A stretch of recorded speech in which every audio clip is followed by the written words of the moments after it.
இன்றைக்கி வீடியோவில் அரை லிட்டர் பாலில் ரசகுல்லா எப்படி செய்கிறதுன்னு பார்க்கலாம். ஸ்டவ் பற்ற வச்சு ஒரு சாஸ்பேனில் அரை லிட்டர் பாலை கட் பண்ணி சேர்த்துப்போம்.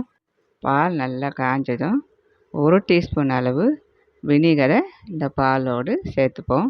பால் நல்லா திரிஞ்சு வந்துருச்சு. ஒரு காட்டன் துணியை போட்டு திரிஞ்ச பாலை ஃபில்டர் பண்ணிப்போம். பன்னீர்லேருந்து தண்ணியெல்லாம் வடிஞ்சிருச்சு. கட்டி இல்லாமல் கையால் இது போல் அழுத்தி பிசைஞ்சு எடுத்துக்கணும்.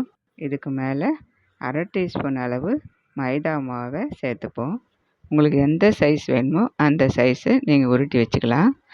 ஸ்டவ் பற்ற வச்சு ஒரு சாஸ்பேனில் 2 டம்ளர் அளவு தண்ணி கொதித்ததும் 4 ஸ்பூன் அளவுக்கு சர்க்கரை சேர்த்துப்போம். உருட்டி வச்ச ரசகுல்லா உருண்டையை ஒன்று ஒன்றா சேர்த்துப்போம். இந்த ரெசிபியோட ஃபுல் வீடியோவை பார்க்க கீழே இருக்கிற லிங்கை கிளிக் பண்ணி பாருங்கள்.